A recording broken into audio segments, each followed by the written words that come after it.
Hare Krishna. Welcome you all in the class. आज की class में आप सभी वैष्णव का बहुत बहुत स्वागत है। और भगवत गीता का ये जो क्लास है इसमें हम 9th चैप्टर कर रहे हैं, परम गुह्य ज्ञान, द मोस्ट कॉन्फिडेंशियल नॉलेज, और श्लोका नंबर 29। ठीक है, 29 करना है और कर लिया है हमने। करना है माता जी, कंटिन्यू। ठीक है, ठीक है।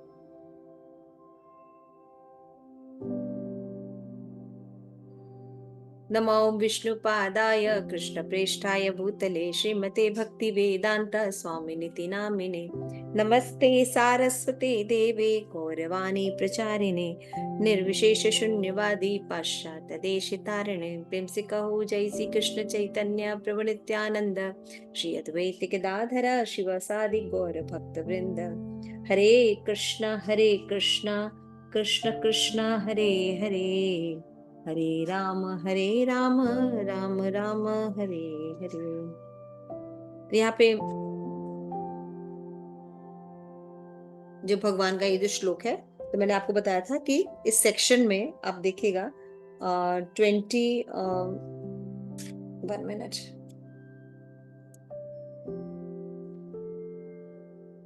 तो भगवान जो है, ये जो लास्ट के जो श्लोकास चल रहे हैं इसमें अपने बारे में, भक्ति के बारे में बता रहे हैं ना। तो भक्ति की महिमा को बताया भगवान ने, कृष्ण भक्ति की महिमा 26 to 34 तक। अब भगवान जो है जो कृष्ण भक्ति की जो महिमा है उसके बारे में वर्णन किया है।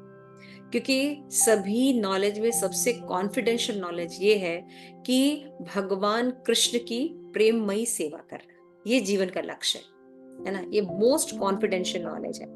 तो 26 से 34 तक भगवान विभिन्न श्लोकों के माध्यम से बताएंगे कि देवी देवता की उपासना या किसी और की उपासना करने से कोई लाभ नहीं है। जीव जब भगवान कृष्ण की उपासना करेगा तभी उसको गति प्राप्त होगी। तो 26 में बताया कि भक्ति जो है बाकियों की तुलना में बहुत सरल है, और भक्ति के साथ अर्पित किसी भी वस्तु को कृष्ण ग्रहण करते हैं। पत्रम पुष्पम फलम तोयम। फिर भगवान कहते हैं कि जब सब कुछ कृष्ण को अर्पित करते हुए करो और इस प्रकार बंधन से मुक्त हो जाओ। यद करोषि यद नाशि। अब भगवान जो है 29 से 31 सेक्शन बताएंगे कि कृष्ण सभी के लिए समान है, लेकिन भक्त के लिए वो विशेष रुचि रखते हैं। ये एक अपूर्ण भक्त को क्षमा करते हैं, वे एक अपूर्ण भक्त को क्षमा करते हैं और उसे शुद्ध भी करते हैं, है ना। ये महिमा बताई जा रही है। तो जो काम भगवान कर सकते हैं वो और कोई नहीं कर सकता। ओके। सम्मोहम सर्वभूतेषु न मे द्वेष्यति न प्रिय ये भजन्तु मां भक्त्या मयि तेषु च आत्महम्। मैं न तो किसी से द्वेष करता हूं और न ही मैं किसी के साथ पक्षपात करता हूं। मैं सबों के लिए समभाव रखता हूं, किंतु जो भी भक्ति पूर्वक मेरी सेवा करता है वह मेरा मित्र है, मुझ में स्थित रहता है और मैं उसका मित्र हूं। क्लियर हो गया। तो भगवान अभी जस्ट कंपैरिजन कर रहे हैं कि उनकी भक्ति और देवी देवताओं की भक्ति, निर्विशेषवादियों की भक्ति में अंतर होता है। फिर साथ में भगवान ये भी बता रहे हैं कि लोग ये सोचेंगे कि भगवान पक्षपात करते हैं। भगवान कहते हैं मैं जो मेरी भक्ति नहीं करता, निर्विशेषवादी, ये मैं सबके लिए समदृष्टि रखता हूँ, लेकिन ऑब्वियसली जो मेरी भक्ति करता है उसके प्रति मेरी ज्यादा रुचि रहती है। तो यहाँ पे हम देखते हैं, यहाँ ये प्रश्न किया जा सकता है कि जब कृष्ण का सबके लिए संभाव है तो उनका कोई विशिष्ट मित्र नहीं है क्या? उनके भक्तों का विशेष रुचि लेते हैं और उनकी दिव्य सेवा में लगे रहते हैं। जो उनकी दिव्य सेवा में लगे रहते हैं, भगवान में रुचि लेते हैं। किंतु यह भेदभाव नहीं है, ये तो सहज बात है। इस जगत में भी सदैव, इस जगत में भी हो सकता है कि कोई व्यक्ति अपने अत्यंत उपकारी हो, किंतु वह अपने संतानों के लिए विशेष रुचि रखता है ना। कोई हमारा बहुत से लोगों को देखा है कि बहुत से लोग जो है दान करते हैं ना, या परोपकार की भावना रखते हैं, लेकिन अपने जो बच्चे हैं, उनका जो परिवार, उसके लिए वो विशेष स्नेह रखते हैं।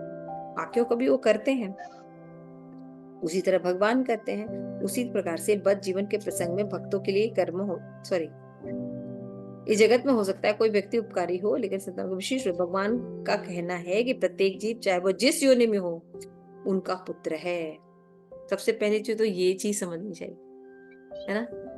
जैसे अभी हम लोग हैं, अगर कोई बहुत पतित व्यक्ति है तो उसको अपना मानेंगे माता जी? बिल्कुल नहीं मानेंगे। बहुत गंदा है वो, है तो कहेंगे अरे वो बहुत खराब, मुझसे मेरा कोई, मुझसे कोई लेना देना नहीं। लेकिन भगवान कहते हैं कोई किसी भी योनि का हो, कितना भी निकृष्ट हो, भगवान कह रहे हैं वो मेरा है ना। इसे बड़ा अच्छा एग्जाम्पल दिया गया, एक एनालॉजी के द्वारा बताया गया है, वो है रेन। रेन की एनालॉजी दी गई है इसमें। इसको कोई पढ़ेगा? यस राजेश्वरी, रीड करो। जी मैम।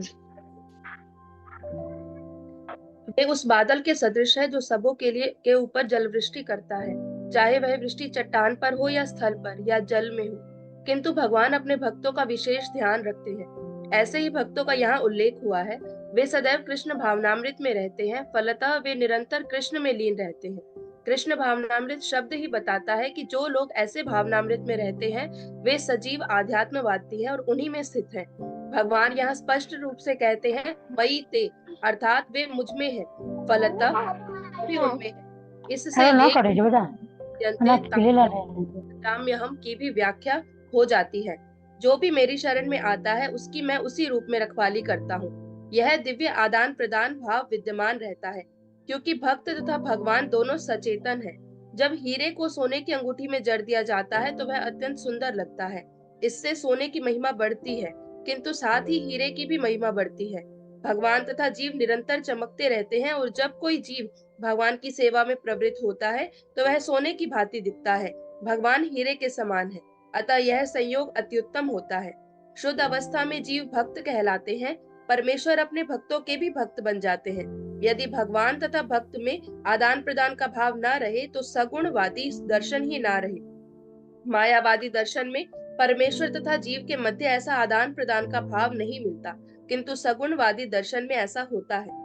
प्रायः यह दृष्टांत दिया जाता है कि भगवान कल्प वृक्ष के समान है, और मनुष्य इस वृक्ष से जो भी मांगता है भगवान उसकी पूर्ति करते हैं। किंतु यहाँ पर जो व्याख्या दी गई है यह अधिक पूर्ण है। यहाँ पर भगवान को भक्त का पक्ष लेने वाला कहा गया है। यह भक्त के प्रति भगवान की विशेष कृपा की अभिव्यक्ति है। भगवान के आदान प्रदान भाव को कर्म के नियम के अंतर्गत नहीं मानना चाहिए। यह तो उस दिव्य अवस्था से संबंधित रहता है जिसमें भगवान तथा उनके भक्त कर्म करते हैं। भगवत भक्ति इस जगत का कार्य नहीं है। यह तो उस आध्यात्म जगत का अंश है जहाँ शाश्वत आनंद तथा ज्ञान का प्राधान्य रहता है। हरे कृष्ण। तो यहाँ पे इस श्लोक में बलदेव विद्याभूषण कहते हैं कि भगवान का मूड डिस्क्राइब किया गया है ना, कि भगवान का कैसा कैसा मन होता है, या भगवान का कैसा नेचर है, या कैसा वो मूड होता है भगवान का, वो डिस्क्राइब किया गया। तो यहाँ पे रेन की उपमा दी गई है, और ये कहा गया है कि जैसे कि जैसे बारिश होती है, ठीक है ना, तो बारिश का जो पानी होता है वो सभी जगह इक्वल पड़ता है ना। लेकिन जो जैसा बीज होता है वैसा पेड़ निकलता है ना।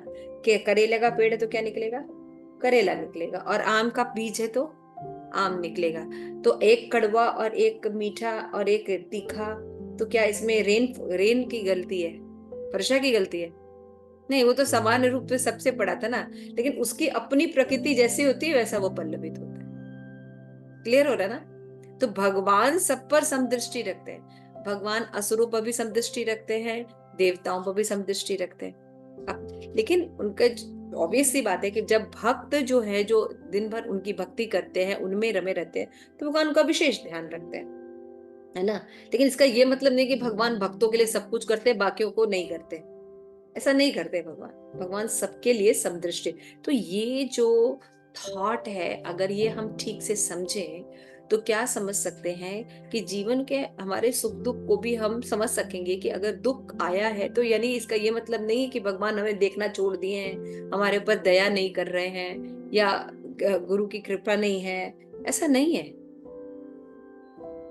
जब स्पेशली कहा गया है शास्त्रों में, जैसे कि कोई अगर संप्रदाय में जब कोई व्यक्ति दीक्षित हो जाता है तो धीरे धीरे एक थोड़े दिनों में ही उसके जो कर्म फल वाली दिक्कत जो है वो खत्म हो जाती है, पाप कर्मों वाली भगवान उसको नष्ट कर देते हैं। लेकिन तब प्रश्न ये उठता है कि उसके जीवन में इतने दुख कैसे आते हैं और ये क्यों? तो वो भगवान की योजनाएं होती हैं, है ना। उस भक्त से कुछ वो उनका टारगेट होता है हर भक्तों का। तो उनसे उनका फुलफिलमेंट कराने के लिए या और भी कुछ कराने के लिए भगवान जो है इस तरह की व्यवस्था करते हैं, या उस भक्त की कोई इच्छा होती होगी जिसको फुलफिल उसी तरीके से किया जा सकता है। समझ रहे हैं? तो यहाँ पे कर्म फलों के कारण भक्तों पर कष्ट नहीं आते, है ना। भक्तों पे कष्ट, जैसे पांडवों पर अब ये बोलिए कि उनके कर्म फल थे इसलिए क्या कर्म, वो तो देवताओं के संतान थे, उन्होंने क्या ऐसा किया। लेकिन भगवान को यहाँ पे लाकर उनके थ्रू जो थी वो सारे जो सिद्धांत थे, आदर्श थे, गीता स्टैब्लिश करनी थी, है ना, धर्म की स्थापना पुनः करनी थी, इसलिए उनको इस कंडीशन में रखा भगवान ने। क्लियर? तो ये जो गूढ़ रहस्य है, ये साधारण दिमाग से नहीं देखा जा सकता, इसे वैष्णव समझते हैं।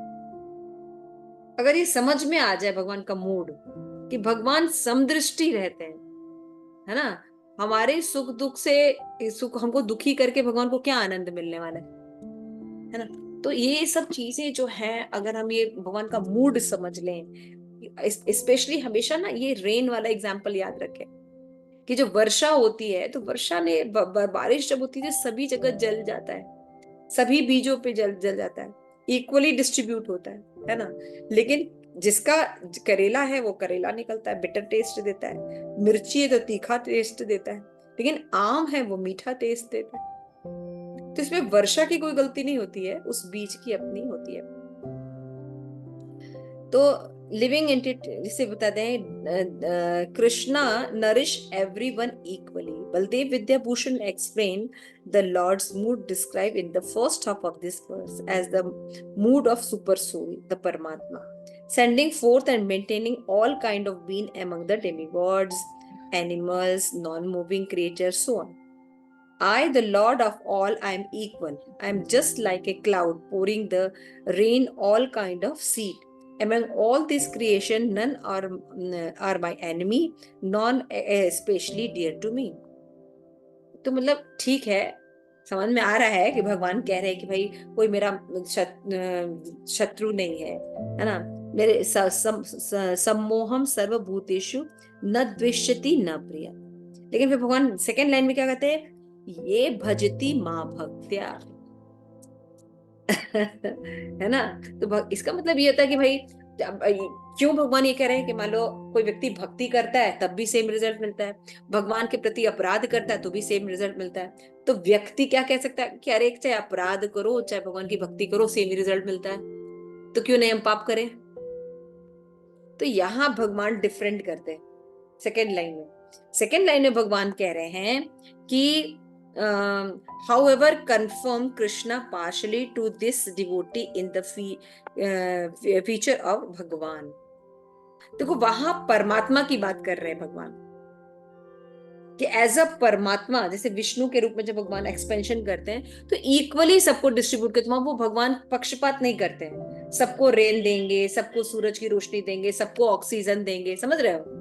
तो जो बेसिक रिक्वायरमेंट्स है देने के लिए, जिसका जैसा है करने के लिए, सबको भगवान इक्वली करेंगे, तो वो जाते हैं परमात्मा के रूप में। लेकिन भक्तों के साथ इंटरेक्शन भगवान का पर्सनल भगवान से होता है, तो वहां भगवान कह रहे हैं कि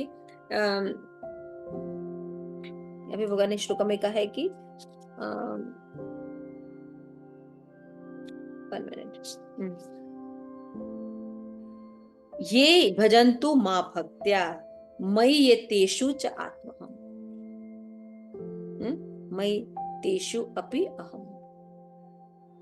यानी किंतु जो भक्ति पूर्वक मेरी सेवा करता है वो मेरा मित्र है। सबसे पहली चीज, कैसी सेवा कर रहा है वो, प्रेम से सेवा कर रहा है भगवान की। तो अभी भगवान एस्पेक्ट आ गया, है ना। तो भगवान अब पर्सनल हो जाते हैं, है ना, एज अ भगवान वो पर्सनल हो जाते थे। हमें बता रहे he remain aloof from it, here one contrary. जैसे बता रहे Krishna describe that although material world rest on him, he remain aloof from here. On the contrary, we find that Krishna does not remain aloof from his devotee. जैसे भगवान कहते हैं ना कि मैं क्या करता हूँ, इस जगत की क्रिएशन सभी मैं करता हूँ, पालन मैं करता हूँ, लेकिन मैं इस जगत से अलग हूँ। तो इसका मतलब भगवान भक्तों से भी अलग हो जाते हैं। तो यहाँ पे भगवान कह रहे नहीं, मैं भक्तों से अलग नहीं होता, क्योंकि भगवान की भक्ति करने के कारण जो भक्त होते हैं वो दिव्य अवस्था पे होते हैं। मैंने अभी बताया भगवान की भक्ति करने के कारण भक्त क्या होते हैं? दिव्य अवस्था में होते हैं। तो one may question here that if Krishna is equal to everyone and no one is a special friend, then why does he take a special interest in devotee who are always engaged in this transcendental service? But this is not discrimination. This is natural. समझ गया? यहाँ पे अगर कोई व्यक्ति कह रहा है कि मैं सब में इक्वल दृष्टि रखता हूँ, लेकिन जो मेरे अपने भक्त हैं उनके प्रति मेरा विशेष स्नेह है, ये तो नेचुरल सी बात है ना? कि कोई व्यक्ति जब अपना कार्य करता है तो सभी के लिए इक्वली जो है वो लॉ के हिसाब से काम करता है, लेकिन अपने बच्चों के लिए वो, जैसे प्रभुपाद ने अभी पहले एग्जाम्पल दिया परपोर्ट में कि परोपकारी है, सबके लिए परोपकार करता है, लेकिन अपने बच्चों के लिए अपने तो वो विशेष स्नेह रखेगा ना। तो ये तो नेचुरल चीज है। इसे पक्षपात कहाँ हुआ? पक्षपात नहीं होता। तो ये चीज क्लियर होनी चाहिए। जैसे कोई आपसे कहे भगवान पक्षपात करते हैं, नहीं, भगवान कोई पक्षपात नहीं करते, सबके लिए इक्वल बेसिक नीड्स है, लेकिन जो भगवान की भक्ति करते हैं उनसे भगवान विशेष प्रेम करते हैं। सीधी सी बात हो गई। तो यहाँ पे दो डीलिंग हो गई, एक होता है परमात्मा डीलिंग और दूसरा हो गई भगवान डीलिंग। तो फर्स्ट लाइन में परमात्मा डीलिंग के बारे में है और सेकंड लाइन में कृष्णा स्वयं स्वयं इसमें इंटरेस्टेड होता है ना? Anyone in this material world may be very charitable disposed, yet it is especially interested in this his own children. The Lord claimed that every living entity in whatever form in his son, he is in son, and so provide everything with a general supply of the necessities of life. He just like a cloud which pour rain all over, regarding whether it is fall on rock or water. But for his devotee, he gives special attention. The very phrase Krishna consciousness suggested that those who are in such consciousness are living transcendentalists situated in him. The Lord say here distinctly, Maite. They are in me. Maite. So naturally, as a result, the Lord is also in them. If a reciprocal relationship is not present between the devotee and the Lord, then there is no personality philosophy. अगर भगवान ऐसा सब में समदृष्टि रखे, कोई personal dealing ना हो, उनका कोई पर्सनल इंटरेस्ट ना हो, पर्सनल मूड ना हो, पर्सनल फ्रेंड ना हो, पर्सनल फेवर ना हो, तो फिर वो एक व्यक्ति कैसे होंगे? क्लियर हो रहा है? तो जैसे कि जो मायावादी हो क्या कहते हैं कि अगर भगवान इतने इंटेलिजेंट हैं, तो क्या उनको पता नहीं है कि जब वर्षा होती है तो पहाड़ों को वर्षा करने से क्या फायदा? समुद्र के ऊपर तो इतना पानी, उस पर वर्षा करने का क्या फायदा? इतना भी अक्ल नहीं है भगवान को, बताओ, है ना? हर जगह बारिश करते रहे भाई, जहां जरूरत है वहां बारिश करो। अब पहाड़ों के ऊपर बारिश करके या समुद्र के ऊपर बारिश करने का क्या है? मतलब भगवान के पास ज्यादा बुद्धि है नहीं, इसलिए हम भगवान को नहीं मानते, है ना? ऐसे ऐसे आर्ग्यूमेंट करते हैं ना लोग कि भगवान इंटेलिजेंट नहीं है। नहीं, भगवान इंटेलिजेंट है। यही यही प्रक्रिया एक अभक्त देखता है और यही प्रक्रिया भक्त देखता है। दोनों का अपना अपना एक्सप्लेनेशन होता है। जब अभक्त देता है तो ये वाला एक्सप्लेनेशन देता है कि भगवान ज्यादा बुद्धिमान नहीं है ना? लेकिन जो भक्त है तो वो देखता है कि भगवान कितने उदार है ना? जिसको नहीं भी चाहिए उसको भी देते हैं, है ना? जहां रेन की जरूरत नहीं भी है वहां भी भगवान रेन देते हैं, है ना? तभी तो समुद्र के ऊपर जो देते हैं भगवान, तो एक जो स्वाति नक्षत्र की बूंद है जब ऊपर से नीचे गिरती है तो मोती बन जाती है सीप में, है ना? तो भगवान पहाड़ों पर कोई जरूरत नहीं, तब भी भगवान बारिश करते हैं, है ना? क्यों? क्योंकि भगवान जो है इक्वल, पार्शियल नहीं, समदृष्टि है भगवान, है ना? अंतर देखे, भक्त वही चीज देख रहा है तो वो समझ रहा है कि भगवान कितने उदार है ना? और वही अभक्त देखता है तो भगवान को कैसे कहता है कि भगवान इंटेलिजेंट नहीं है। तो यहाँ पे बताया कृष्णा भाव ये यथा माम प्रपद्यन्ते, जो जिस भाव से मेरी शरण ग्रहण करता है मैं उसके हिसाब से उसको रेसिप्रोकेट करता है। Here he confirm that he reciprocate even more personally with his devotee with love him. यहाँ पे भगवान घोषणा कर रहे हैं कि जो प्रेम पूर्वक भगवान की सेवा करने का प्रयास कर रहे हैं उनको सामान्य कैटेगरी में भगवान नहीं रखते, उनको विशेष कैटेगरी में रखते हैं। डांटता कोई किसको है? जो बहुत अपना होता है ना? आप हर किसी को नहीं डांट सकते। डांट सकते हैं? नहीं ना? या किसी को बहुत अधिकार के साथ बोला जाता है, तो वो किसके साथ आप बोल सकते हैं? सबके साथ नहीं। जो बहुत अपना होता है उसके साथ अधिकार दिखाया जाता है ना? तो यहाँ पे भगवान वही बात बता रहे हैं, है ना, कि जो अपने होते हैं, जो भक्त होते हैं, उन पर भगवान जो है ज्यादा कर देते हैं। यहाँ पे देखो, यहाँ पे लिखा है he willing for become the enemy of the devotee of his devotees enemy. Sorry, he is not like a kalpavriksha tree who responds equally to this request. भगवान को कल्पवृक्ष की तरह बिहेव नहीं करते हैं कि जो भी कल्पवृक्ष के नीचे बैठ जाए जो भी मांगे दे दे। नहीं, भगवान डिवोटीज के लिए स्पेशल कृपा रखते हैं, मालपुआ साथ में दे देते हैं गुलाब जामुन के साथ है ना? लेकिन बता रहे हैं कि he is willing to become the enemy of his devotee enemy. As Krishna told Duryodhan, anyone who is envious of the Pandava is enemy of me, and it is my enemy. पांडवों के enemy नहीं है, मेरे दुश्मन है ऐसे बोलते थे भगवान दुर्योधन को। तो Shri Prabhupada beautifully describe the relationship between Krishna and his devotee. बहुत सुंदर ये एग्जाम्पल है और मुझे बहुत याद रहता है एग्जाम्पल। जैसे सोने की अंगूठी में हीरा, है ना, बहुत सुंदर लगता है। सोने की अंगूठी में हीरा लगा हो तो बहुत सुंदर होता है। तो उसी तरह के when a diamond is set golden ring, it's look very nice. The gold is glorifying at the same time the diamond is glorified. The Lord and the living entity internal glitter, and when a living entity become inclined to the service of the Lord, he look like gold. जैसे अभी सोने की अंगूठी में हीरा हो तो उसकी value बढ़ जाती है ना? तो उसी तरह जब कोई व्यक्ति जीव जो है अपनी इंद्रिय तृप्ति का रास्ता छोड़कर भगवान की भक्ति करने लगता है, भगवान की जैसी इच्छा वैसा जीवन जीने लगता है, तो वो सोने की तरह हो जाता है। एंड द लॉर्ड, हीरा कौन होते हैं? भगवान, है ना? And which is combination of very nice.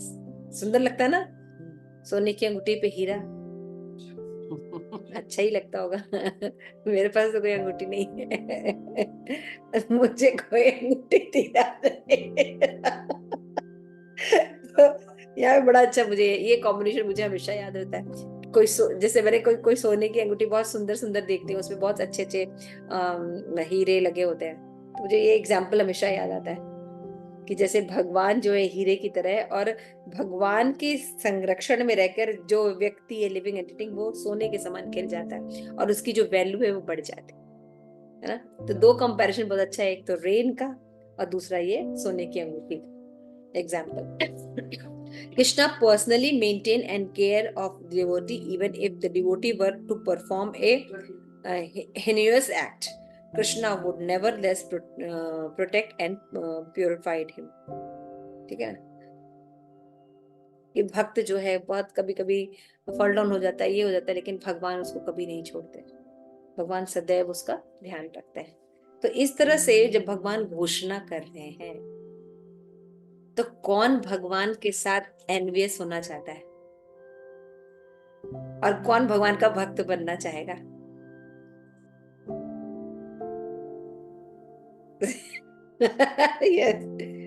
जब स्पेशल फेवर देने की बात करे भगवान, तो फिर कौन कौन गधा होगा जो भगवान को प्रेम में सेवा नहीं करेगा? इस श्लोक अपने आप में बहुत क्रांतिकारी है और बहुत ही सुंदर श्लोक है।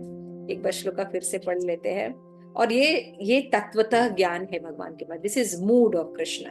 समदृष्टि हैं लेकिन स्पेशल होते हैं अपने भक्तों के लिए। तो भक्तों के जीवन में जब कष्ट आता है या भक्तों के जीवन में उपेक्षा आती है तो भक्तों को समझना चाहिए भगवान विशेष ध्यान रख रहे हैं हमारा। क्यों? क्योंकि अगर भगवान हम पर कृपा करेंगे, पॉजिटिव देंगे, तो निकलना बड़ा मुश्किल हो जाएगा। वो तो जैसे इसीलिए आप देखिए कि जो भगवान की भक्ति करते हैं वो बहुत दुखी होते हैं अब आप सभी भक्तों का रिकॉर्ड चेक करें तो सब दुखी है ना? सब विशेष रूप से दुखी रहते हैं थोड़े बहुत विशेष दुखी रहते हैं, है ना। अच्छा, आप जरा सा अपने पड़ोस में देखिए, आसपास जो जितनी भक्ति उक्ति नहीं करते तो बड़े सुखी रहते हैं, उनके पास धन भी होता है, दौलत भी होती है, कुत्ता भी होता है, सब कुछ होता है, और बहुत सुखी होते हैं, और बच्चे भी अच्छे अच्छे अच्छे होते हैं, सब कुछ अच्छा होता है। तो कभी कभी लगता है कि मतलब हम लोग भक्ति करके क्या कर रहे हैं, हमसे तो अच्छे तो वो है। तो हम एग्जाम दे रहे हैं, आप समझ रहे हैं, हम लोग एग्जाम दे रहे हैं, और वो तो फेल है, वो फेल है, यही रहने वाले हैं, पुनरपि जन्मम पुनरपि मरणम, तो चलता रहेगा उनका। इसीलिए वो तो फेल है ही, उनका कुछ नहीं हो सकता है, लेकिन हम एग्जाम दे रहे हैं, समझ में आ रहा है, इसलिए हमारा कंडीशन खराब है। एग्जाम देते इसमें कंडीशन कैसी रहती है, कंडीशन खराब है। इसलिए जब ऐसी सिचुएशन आए तो सोचना चाहिए कि हम वापस बुला रहे हैं भगवान, तैयारी कर रहे हैं हमें अपने पास आने के लिए, है ना। क्योंकि सुख में हम भगवान का स्मरण नहीं करेंगे तो भगवान रियलिटी दिखा रहे हैं। इसीलिए सोचिए, भगवान की दया होती, पहले बहुत दिन तक मैं प्रभुपाद कैसे परपोर्ट्स पढ़ती थी भागवतम में या कहीं पर, तो मुझे हम ये दया कैसी है, ये दया कैसी जो दुख के रूप में रहती है, ये कैसी दया।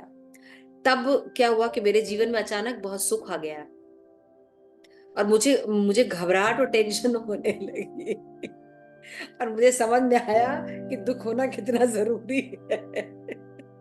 फिर उसके बाद दुख आना शुरू हो गया, ठीक हो गया उसके बाद।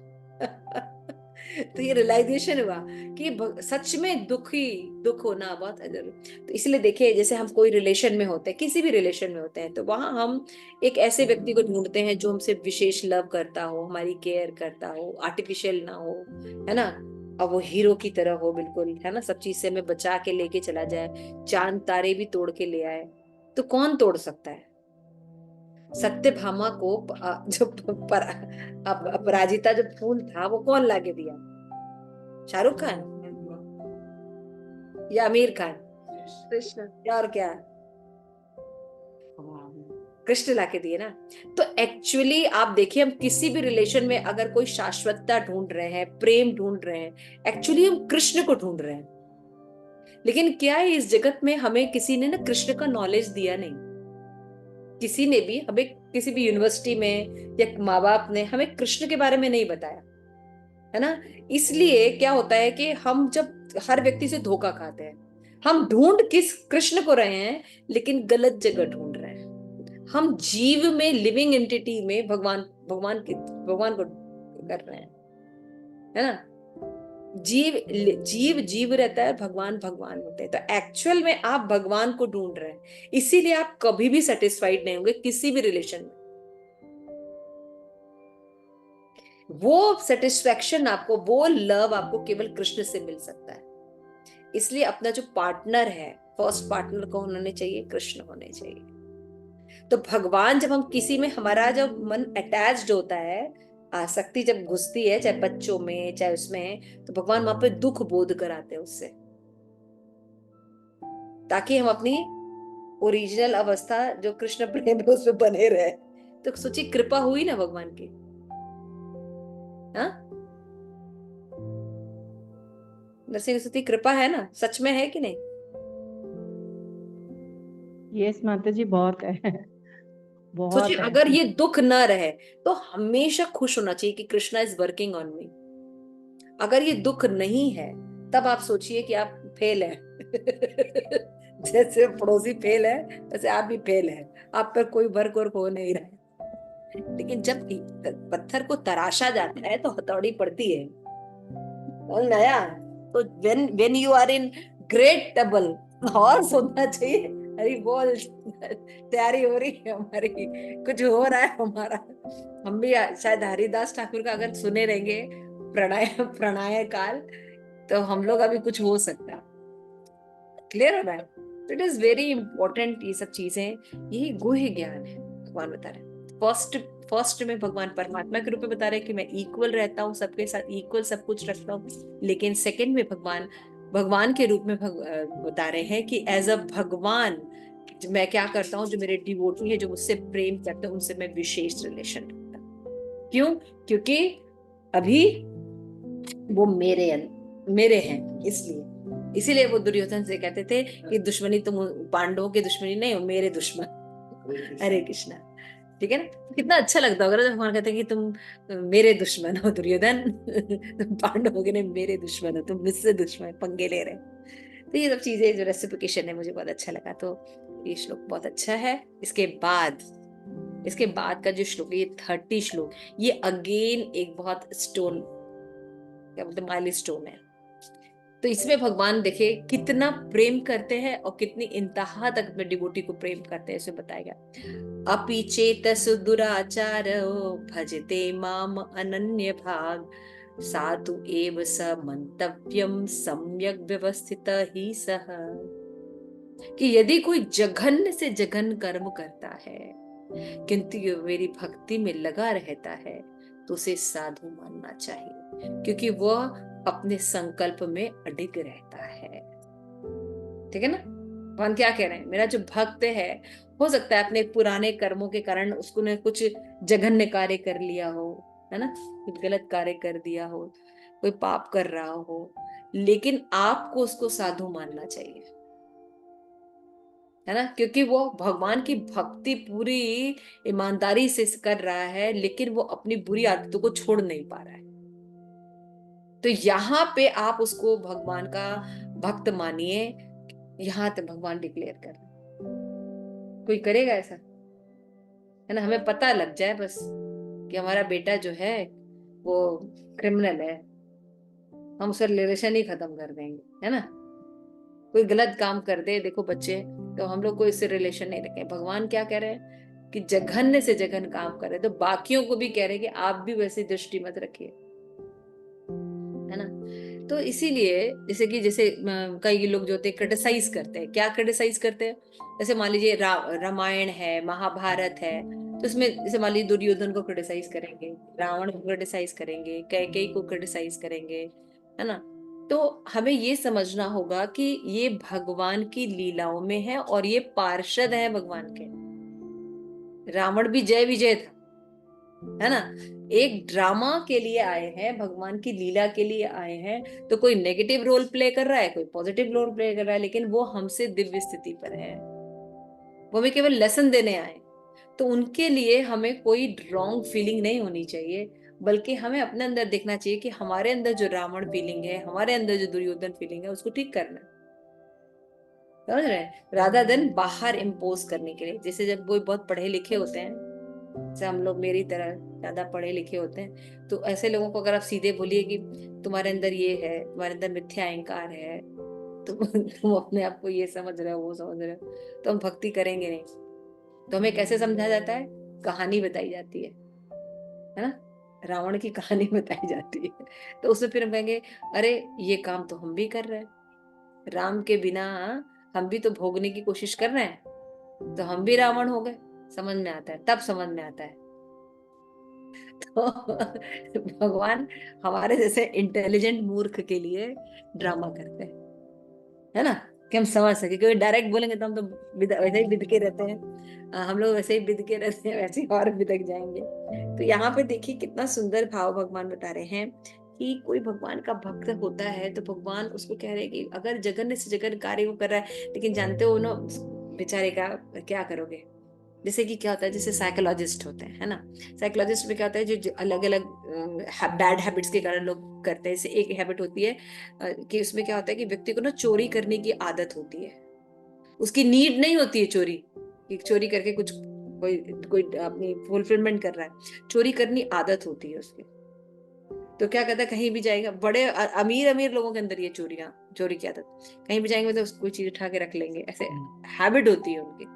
तो फिर दूसरा व्यक्ति कहेगा, पकड़ लेगा तो क्या कहेंगे, अरे आप इतने अमीर हो के आप ये काम कर रही हैं। तो उनका बेटा है, प्लीज क्षमा कीजिएगा, जो है इसको दुगना पैसा लेती है, छोड़ दीजिए, ये क्या करेंगे, इसकी हैबिट है।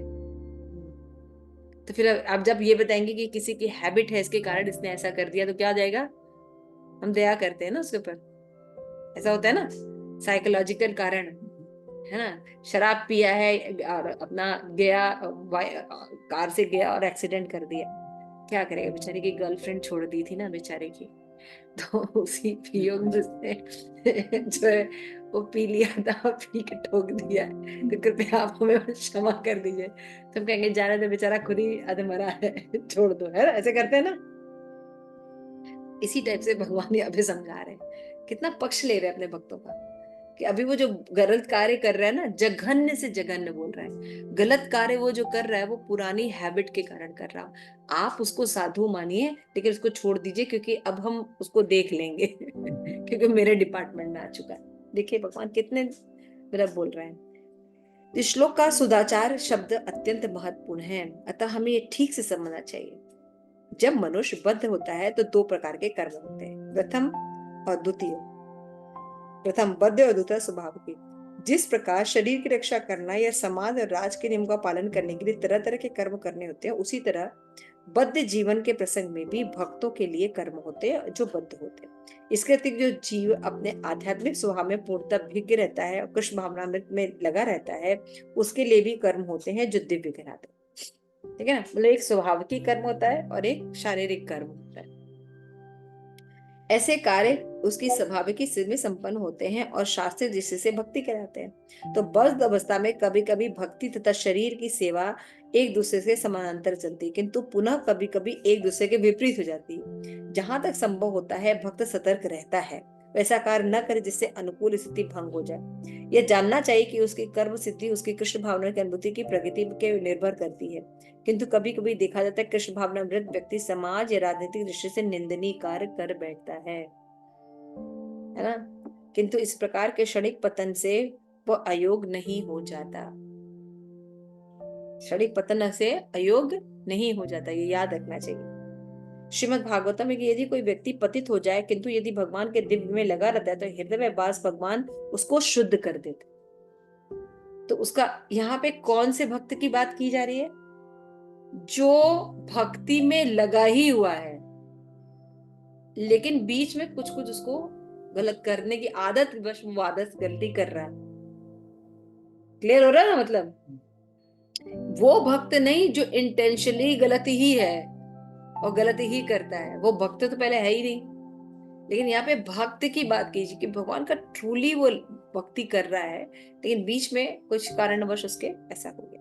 भौतिक कलमिश इतना प्रबल है कि भगवान की सेवा में लगा योगी भी कभी कभी जाल में फंस जाता है। लेकिन कृष्ण भावना महावीर, देखिए यहाँ पे श्रील प्रभुपाद जो है हमेशा कृष्ण कॉन्शियसनेस को सबसे ऊपर बताते हैं, और ये है भी कि माया बहुत बलशाली है, काम बहुत बलशाली है ना, लेकिन कृष्ण भावनामृत उससे बलशाली ये बता हमेशा श्री प्रभुपाद ने बताया कि ये काम बहुत बहुत ज्यादा वेग है। हाँ, कोई नहीं निकल पाया, न ब्रह्मा न विष्णु न शिव, कोई भी बच नहीं पाता है, लेकिन फिर भी कहते हैं कि कृष्ण भावनामृत में जो प्रेम है वो सबसे सर्वश्रेष्ठ है।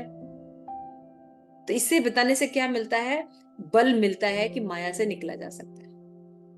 शिल प्रभुपाद पहले व्यक्ति थे जिसकी पुस्तक मैंने पढ़ी, उसमें शिल प्रभुपाद भगवद गीता में लिखते हैं काम एष क्रोध देश में, कि प्रेम का विकृत रूप काम होता है। आप समझ रहे हैं ये क्या लिखा है प्रभुपाद ने? कि प्रेम का विकृत रूप काम होता है। जब प्रेम डिस फॉर्म में हो जाता है तो वो बढ़ जाता है काम में। समझ में? तो यानी अगर कोई भी चीज प्रेम की तरफ जाएगी तो वो उच्च अवस्था में है, यानी वापस इंद्रिय तृप्ति हमको अच्छी नहीं लगेगी। यानी कृष्ण प्रेम की अवस्था जो है वो टॉप मोस्ट अवस्था है। यानी अगर काम पर कोई व्यक्ति विजय कर सकता है तो वे कृष्ण कृष्ण प्रेम। क्लियर हो रहा है? तो माइंड एकदम सेट है। यानी अगर आप कृष्ण भक्ति कर रहे हैं तो आपको कोई भी चीज की डरने की जरूरत नहीं है कि कोई भूत प्रेत कर देगा, कोई टोड़ा टोटका कर देगा। छोटी छोटी चीजें, देवताओं की पूजा नहीं करेंगे तो ये होगा, कुल देवता की पूजा नहीं करेंगे तो ये होगा। जैसे बुक डिस्ट्रीब्यूशन करते समय मुझे एक व्यक्ति ने, आप लोग एक ही चीज मुझे बहुत कष्टदायक लगती है, वो है कि आप सड़क पर भगवत गीता बेच रही हैं। मतलब आप सड़क पर भगवान को लेके आ गई हैं सड़क पर भगवान लेके आ देते, ये मुझे बहुत बहुत खराब लगता है। तो हमने बोला कि जब आप पढ़ेंगे नहीं तो हम लोग सड़क पर ही तो लेके आएंगे, है ना। नहीं नहीं, लेकिन वो सब तो ठीक है, आप कुछ भी बोलिए, लेकिन आप लोग जो भगवत गीता सड़क पर डिस्ट्रीब्यूट करते हैं ना, ऐसे नहीं करना चाहिए। तुमने कहा हाँ, लाल कपड़े में बांध के रख देना चाहिए, उसको कभी नहीं पढ़ना चाहिए, ये उसकी सही वर्शिप है ना। तो वो किसी भी तरह से एग्री थे कि आप जानते हैं, आप लोग को कुल देवता की पूजा करनी चाहिए। आप लोग कुल देवता की पूजा करते हैं? हम के हाँ, हम तो करते हैं। कह के पहले तो मुझे यही नहीं पता था मेरे कुल देवता है कौन। मेरे माँ बाप ने बताया ही नहीं मेरे कुल देवता कौन, उनको पता ही नहीं है। लेकिन जिस मेरी फ्रेंड है, उनके कुल देवता के बारे में पता चला जब वो कृष्ण भक्ति में आई। तो उन्होंने पूछा भाई कुल देवता है को, तो सर्च किया गया तो नरसिंह देव उनके कुल देवता थे। तो हम लोग के कुल देवता भी, कोई भी किसी का भी कुल देवता हो, अगर उसके फादर के पास, उसके फादर के बाद पहुंचा जाए तो आप कृष्ण तक ही पहुंचेंगे। तो हमारे कुल देवता अच्युत ही हैं। हम लोग सब अच्युत गोत्र के हैं। अब भाई हमको नहीं पता कश्यप ग्रोथ है कि कुंती ग्रोथ है कि कौन सा ग्रोथ है। पहले हम कश्यप भी बोलते थे। हाँ, कोई कुछ बोल देता था, बस हम उसको बोलते थे, तो कुछ किसी को कुछ पता ही नहीं है। सब तो डिटेरोटेड नॉलेज हो चुका है। तो जब पता ही नहीं तो हम लोग सही गोत्र को पकड़ा ना, अच्युत गोत्र का। भाई हमें बड़ा दिक्कत लगता है कि क्या गोत्र है, नहीं पता है। तो भगवान ने प्रभुपाद के हिसाब से बता दिया कि भाई आपका अच्युत गोत्र है। हमने मान लिया, बिल्कुल सही बात है। हम लोग अच्युत गोत्र के हैं। अच्युत भगवान का एक नाम है, कृष्ण का। तो हम लोग अच्युत गोत्र के हैं। न हम कश्यप के हैं, न हम भार्गवी के हैं, न कहीं के नहीं, हम अच्युत गोत्र के हैं। कहते आपने आपको आपके साथ आप लोग फिर हम लोग को एग्जाम्पल बताया कि हमारी जो फ्रेंड है, आप उनसे फोन करके भी बात कर सकते हैं कि कृष्ण भावना व्रत में आने के बाद वो अपने कुल देवता को ठीक से वर्शिप करती हैं, क्योंकि उनकी पोजीशन उनको समझ में आई कि नरसिंह देव है कौन। तो फिर वो चुप हो गए, फिर बोले नहीं, भगवद गीता ली और चले गए वो। लेकिन मेरा कहने का ये मतलब है कि मतलब लोगों के अंदर इतनी भ्रांतियां हैं ये सब चीज। तो अगर कोई जघन्य कार्य कर ले तो उसको तुरंत लोग देखो रिजेक्ट कर देते हैं।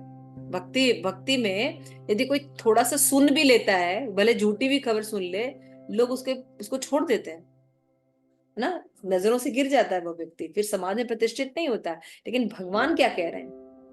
या भगवान कह रहे कि अगर कोई सच में भक्ति में लगा हुआ है, बार बार भगवान की भक्ति की तरफ ही जा रहा है, जीवन में बहुत गलत हो गया तब भी भगवान की भक्ति नहीं छोड़ पा रहा है, इसका मतलब वो व्यक्ति भक्ति कर रहा है लेकिन पिछले जन्म के कुछ ऐसे हैं, तो क्या करना चाहिए? मना कर देना चाहिए। जैसे मान लीजिए आप हैं, जैसे मैं हूं, या मेरा बेटा है, ठीक है ना। अब बेटा ठीक ठाक है, संस्कार में है ही है, कर रहा है, लेकिन मान लो कॉलेज गया, अपने फ्रेंड्स, उसके फ्रेंड्स से बोला अरे यार चलो यार यहाँ पे से चलते हैं, कहीं पार्टी उटी में चलते हैं, ठीक है ना। वो पार्टी में गया और उसी समय मान लो वो हुआ, क्या बोलते हैं, पुलिस का रेड पड़ा, है ना। रेड पड़ा तो पता चला कि गलत अफेयर के कारण सब बच्चों को पकड़ा गया है। उसमें उसको भी पकड़ के लेके आया गया कि यहाँ पे जो है वेश्यावृत्ति हो रही है।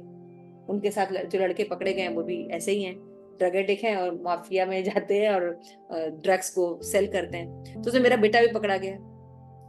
तो अभी न्यूज फैल गई, अरे माता जी का भी बेटा ऐसा था, इन लोग तो बनते बहुत अच्छे थे कि बहुत भक्ति उक्ति करते हैं।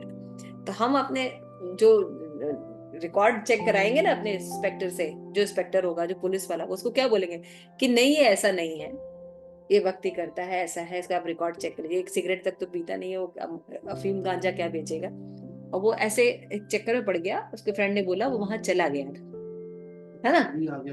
हाँ, शिकंजे में आ गया। तो फिर पुलिस जो है चेक करेगी, तो फिर क्या बोलेगी, हाँ भाई ठीक है, रिकॉर्ड के हिसाब से फिर क्या करेगी, बरी कर सकती है। तो यही बात भगवान कह रहे हैं, मेरा है, अच्छा लड़का है, अच्छी लड़की है, कर रही भक्ति, लेकिन कुछ थोड़ा सा जैसे हो गया, क्या करेंगे, तो कुछ ले दे के निपटा दो। क्यों? क्योंकि मेरा है। भगवान क्या कह रहे हैं? मेरा है, मेरा भक्त है ना। तो जघन्य से जघन्य काम करेगा तो आप उसका दोष दर्शन ना करें, है ना। आप दर्शन ना करें क्योंकि आप तो भक्ति ही नहीं कर रहे हैं, है ना, कुत्ता पाल के घूम रहे हैं आराम से। तो आप तो बात ही मत करिए, है ना। तो मैं उसको देख लूंगा, आप उसको साधु ही मानिए, आप उसको साधु मानिए। सोचिए कितनी, आप हमें कितना ये सब होना चाहिए कि जो कृष्ण भावनामृत का जो पद है, भक्त का पद है, वो कितना सम्माननीय पद है। तो इसकी गरिमा हमेशा बनानी चाहिए। और ये श्लोक पढ़कर हमें अपराध नहीं करना चाहिए, इसको थोड़ा एडवांटेज के रूप में नहीं लेना चाहिए कि भगवान ने तो कहा ही है हम कुछ भी कर लें। ये बात नहीं कह रहे हैं भगवान कि कोई कुछ भी कर रहा है तो वो पहले तो भक्ति नहीं है। जैसे जो आजकल के लोग, जो साधु लोग उल्टा सीधा कार्य कर रहे हैं, तो पहले तो वो साधु ही नहीं है ना। ये वहां उस साधु की बात नहीं कर रहे हैं, यहाँ पे जेन्युइन साधु की बात कर रहे हैं कि कोई सच में भगवान के भक्त हैं लेकिन किसी जघन्य कार्य में लग गए हैं, तो उनको हमें साधु ही मानना चाहिए। ये सिंपल सी बात, ठीक है ना। यहाँ पे बता रहे, लेकिन कृष्ण भावना में इतना शक्तिशाली होता है कि इस प्रकार का आकस्मिक पतन तुरंत रुक जाता है। उस भक्त के साथ अभी आपातकालीन कुछ हो गया है, लेकिन वो पतन जो है रुक जाएगा, क्योंकि मैं अब उसकी टेक केयर कर रहा, भगवान टेक केयर कर रहे हैं। इसलिए भक्ति योग सदैव सफल होता है। किसी भक्त के आदर्श पथ से आकस्मिक गुमराह होने पर हंसना नहीं चाहिए, कभी नहीं हंसना चाहिए। अरे वो तो बड़ा बंद रहता है। इसलिए कोई भक्त का मान लीजिए पता भी चले ना, तो ज्यादा रिएक्ट और प्रजल्प नहीं करना चाहिए, तुरंत वहीं पर बंद करना चाहिए और बातचीत को हटा समझना चाहिए। उसको समझने के लिए आप पूछ सकते हैं कि क्या कर रहे हैं, कैसा दृष्टिकोण है, वो अलग चीज है, लेकिन क्रिटिसाइज नहीं करना चाहिए किसी का भी।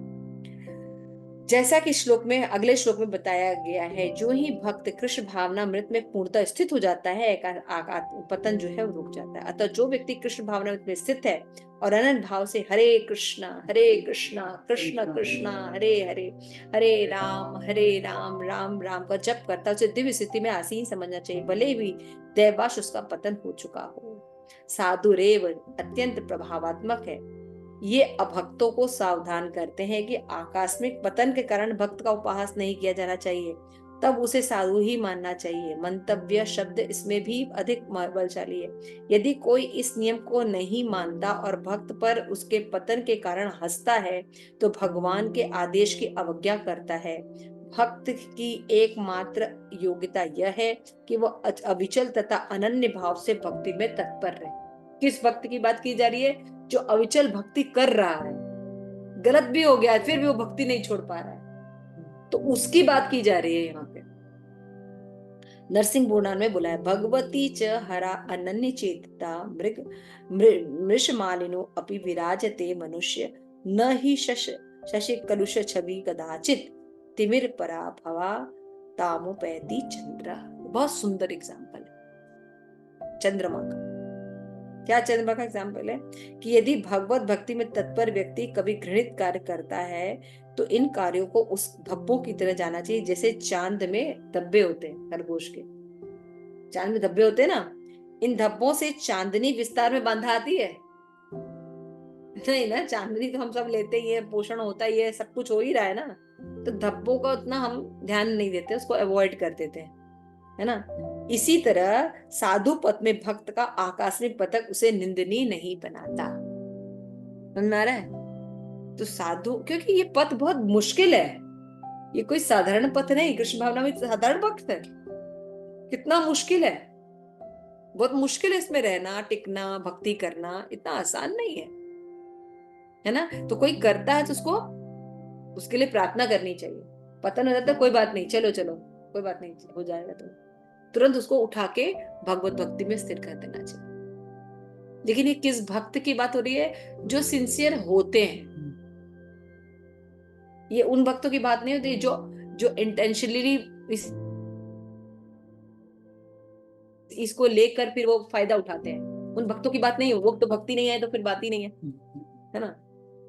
इसी के साथ ये समझने की भूल नहीं करनी चाहिए। देखिए प्रभुपाद हमेशा वार्न करते हैं कि दिव्य भक्ति करने वाला भक्त सभी प्रकार के निंदनीय कर्म कर सकता है। तो भक्तों को इसका जो है एडवांटेज नहीं लेना चाहिए कि अरे भगवान ने कहा है कि कुछ भी करते रहो, साधु रहे भी मन्यते, तो हमें तो सब साधु ही मानेंगे, तो आप क्या करें, कुछ भी करते रहे।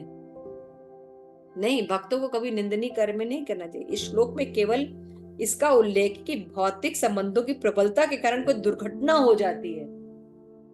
भक्त तो इस प्रकार से माया के विरुद्ध युद्ध की घोषणा है। जब वो माया से लड़ने के लिए पर्याप्त बलशाली नहीं होता, आकस्मिक पतन हो जाते हैं, किंतु बलवान होने पर ऐसे पतन नहीं होते।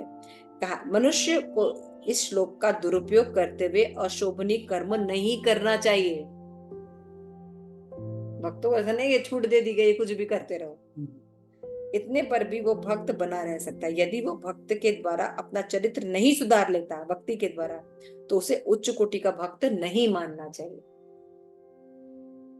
समझ रहे हैं? तो यहाँ पे कौन से भक्तों की बात की कि जो अच्छे भक्त हैं, गलती होने पर भी वो भगवान की भक्ति में लगे हुए हैं, तो ऐसे भक्तों को क्या करना चाहिए? उनकी छोटी मोटी गलतियों को अवॉइड कर देना चाहिए ताकि वो भक्ति करते रहे।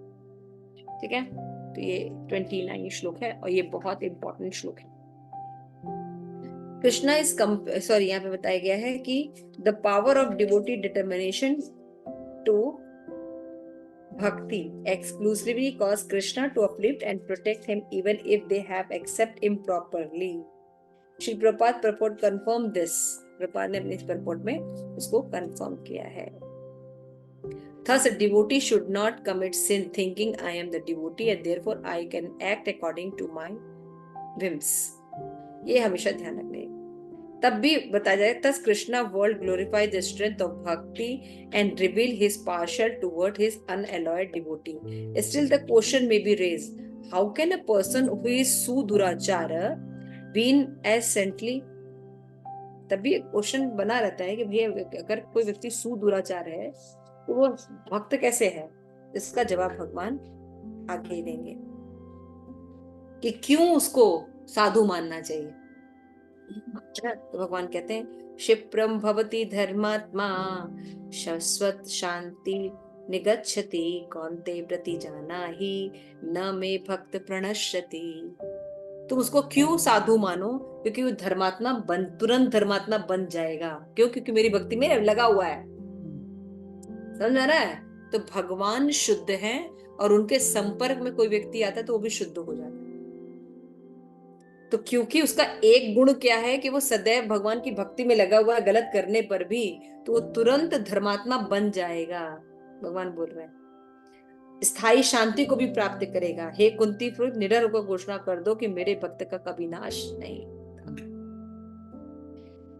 इसका कोई दूसरा अर्थ नहीं लगाना चाहिए। 7वें अध्याय में भगवान कहते हैं कि दुष्कृता भगवत भक्त नहीं हो सकता, तो भगवत भक्त नहीं है, उसे कोई भी योग्यता नहीं। तब ये प्रश्न उठता है कि संयोग और स्वेच्छा से निंदनीय कर्मों में प्रवृत्त होने वाले व्यक्ति किस प्रकार भक्त हो सकता है? यह प्रश्न ठीक है। 7वें अध्याय में कहा गया कि दुष्ट आत्मा कभी भगवान के पास नहीं बढ़ते, इनमें कोई सद्गुण नहीं होते। श्रीमद् भागवतम में इसका उल्लेख है। समानतः 9 प्रकार के भक्ति कार्यों से युक्त रहने वाले भक्त अपने हृदय में भौतिक कलमश शुद्ध करने में लगा रहता है। वो भगवान को अपने हृदय बसाता है, फलतः उसके सारे पाप कलमश धुल जाते हैं। निरंतर भगवान का चिंतन करने से स्वतः शुद्ध हो जाता है ना? इसीलिए भक्ति में हमने बताया था कि भक्ति में अगर कोई कृष्ण भक्ति में लगा हुआ है, कृष्ण भावनामृत में, है ना, तो उसको अलग से प्रायश्चित करने की जरूरत पड़ती है कि नहीं पड़ती है? अलग से प्रायश्चित करने की जरूरत नहीं पड़ती उसको। उसका प्रायश्चित क्या है कि वो वही श्रवण कीर्तन विष्णु स्मरणम चैंटिंग करता रहे, है ना, और जो उसने कृत्य किए हैं उसके प्रति वो सदैव सदैव जो है वो शोक व्यक्त करता, उससे दूर रहने का प्रयास करता, है ना। उसको और अलग से कोई यज्ञ संपन्न करना या कोई अनुष्ठान करने की जरूरत नहीं है। तो भक्ति अपने आप में शुद्ध कर देती है उसको, है ना। तो वेदों में सोचिए कि ये पश्चाताप करना या प्रायश्चित करना एक पूरा सेक्शन है, लेकिन भक्त जो है इसको स्वीकार नहीं करते। भक्तों के लिए अलग से प्रायश्चित करने का विधान नहीं। लेकिन अब वेदों में जाएंगे, वेद के कर्मकांड सेक्शन में जाएंगे तो उसमें है प्रायश्चित करने के अलग अलग विधान है, अलग अलग उसके लिए अलग अलग विधान दिए हुए हैं। लेकिन तब उसको करने के बावजूद भी उतना शुद्ध नहीं हो सकता, है ना। लेकिन भक्ति से क्या होता है? प्रारब्ध क्या अप्रारब्ध कर्म भी नष्ट हो जाता है। सोचिए, केवल भक्ति ही एक ऐसी चीज है जो आप करेंगे तो आप नष्ट हो जाए। इसीलिए भगवान कह रहे हैं कि उस जो व्यक्ति ने गलत किया भी है और भक्ति में मेरे लगा हुआ है तो जल्दी धर्मात्मा बन जाएगा, इसलिए उसको क्रिटिसाइज मत करो, है ना। और धर्मात्मा बनकर शांति भी प्राप्त कर देगा, क्योंकि मेरे भक्तों का नाश नहीं होता। इसलिए भगवान के भक्तों का ना क्रिटिसाइज नहीं करना चाहिए या हंसी नहीं उड़ानी चाहिए, बल्कि किसी का क्रिटिसाइज हो तो प्रार्थना करनी चाहिए, हाँ? किसी का अगर कोई निंदनीय कर्म होता है तो उसके लिए प्रार्थना करनी चाहिए कि भगवान वो इस पोजीशन से निकलकर अपनी भक्ति कर ले, भगवान वो अपनी भक्ति कर ले। तो वैदिक अनुसार ऐसा विधान है कि यदि कोई अपने उच्च पद से नीचे गिर जाता है तो शुद्धि के लिए कुछ अनुष्ठान करने होते हैं, यानी प्रायश्चित करना होता है। किंतु यहाँ पर ऐसा नहीं है, क्योंकि शुद्धि की क्रिया भगवान का निरंतर स्मरण करने से पहले ही भक्त के हृदय में चलती रहती है। तो हरे कृष्णा कृष्ण कृष्ण हरे हरे, हरे राम राम राम हरे हरे, इस मंत्र का अनुरोध जप करना चाहिए। इस भक्त को आकस्मिक पतन से बचाएगा और इस प्रकार वो समस्त भौतिक कलमशों से सदा मुक्त हो जाएगा। तो इसलिए भगवान कह रहे हैं कि ऐसे भक्तों को तुम ना क्रिटिसाइज मत करो, क्योंकि तुम अगर क्रिटिसाइज करोगे तो मारे जाओगे। एग्जाम्पल क्या है, वेद में एग्जाम्पल है, जब भगवान शिव जी, सती जो है वो जल गई, है ना, तपस्या करके जल गई, तो फिर वह भगवान के जो गण हैं वो आए दक्ष के यज्ञ में और मारने पीटने लगे, करने लगे। तो वहां पे जो पुंसा नाम का एक ऋषि थे वो हंस रहे थे, तो उनका दांत तोड़ दिया ऐसे करके। तो मतलब कहने का मतलब है कि जो अगर हंसता भी है किसी वैष्णव के ऊपर, उसके पतन पर या उसके कोई कृत होने पर, तो फिर उसका पाप बहुत भयानक होता है। इसलिए भक्तों में, स्पेशली कृष्ण भक्त अगर हो और किसी के बारे में उल्टा सीधा भी हम सुनते हैं, तो ज्यादा क्रिटिसाइज नहीं करना चाहिए, बल्कि अपने सीनियर वैष्णव से मिलकर उसको क्लियरिफाई कर लेना चाहिए कि वो क्या क्या चीज थी और हमें कैसा करना है, और उस भक्त के लिए प्रार्थना करनी चाहिए, है ना। उस भक्त के लिए प्रार्थना करनी चाहिए कि वो दुष्कर्मों को न करे, वापस रिपीट न करे। और बाकी उनका टेक केयर करने के लिए बाकी जीबीसीज वगैरह स्कॉन में होते ही हैं, ताकि वो ज्यादा डिस्टर्ब न कर सके। इसका ये मतलब नहीं है कि अगर कोई व्यक्ति जानबूझकर गलती कर रहे हैं, इंटेंशनली केवल भक्तों का चोंगा पहने हुए हैं और दुष्कृत कर रहे हैं, तो उनको सपोर्ट करो, नहीं, उनके खिलाफ फिर आवाज उठाओ, क्योंकि वो भक्त नहीं है, पाखंड है, पाखंड कर रहे हैं। समझ रहे हैं, सब दोनों में अंतर समझिए। क्लियर हो रहा है राजेश्वरी? जी माता जी। प्रणय राधिका? यस माता जी। इसको बहुत बारीकी से समझना होगा हमें, है ना। भगवान ये नहीं करे कि आप गलती करते रहिए, भक्तों को ये नहीं कह रहे हैं ना, ये कह रहे हैं आम जनता को कि आप क्रिटिसाइज कीजिए। क्यों कह रहे हैं? क्योंकि भगवान ये एक पॉइंट लाना चाह रहे हैं कि भक्त जो है मेरी भक्ति में लगा हुआ है, किसी के कारण, अपनी पतित अवस्था के कारण बार बार गलत कार्य कर रहा है, लेकिन तुरंत धर्मात्मा बन जाएगा क्योंकि मेरी भक्ति वो कर रहा है। इसलिए आप उसको क्रिटिसाइज मत कीजिए, क्योंकि भगवान कह रहे हैं मेरे भक्तों का कभी नाश नहीं होता, वो भगवान उसको उठा लेते हैं। तो वो माया के संरक्षण में नहीं रहता है, दैविम प्रकृति में आश्रिता रहता है, इसलिए हमें क्रिटिसाइज नहीं करना चाहिए। क्लियर हो गया, मतलब समझ गए। लेकिन इसका ये भी मतलब नहीं है कि कोई भक्त के वेश में है उसको आप भक्त मान रहे हैं, इंटेंशनली कोई अपराध कर ही रहा है बार बार, तो वहां पे ऐसा नहीं कि आप उसकी सूचना न दें या कोई उसके खिलाफ एक्शन न ले या अपना प्रोटेक्शन न करें, यहाँ वो बात नहीं कही जा रही, तो उसको ध्यान रखें। ठीक है, थैंक यू सो मच।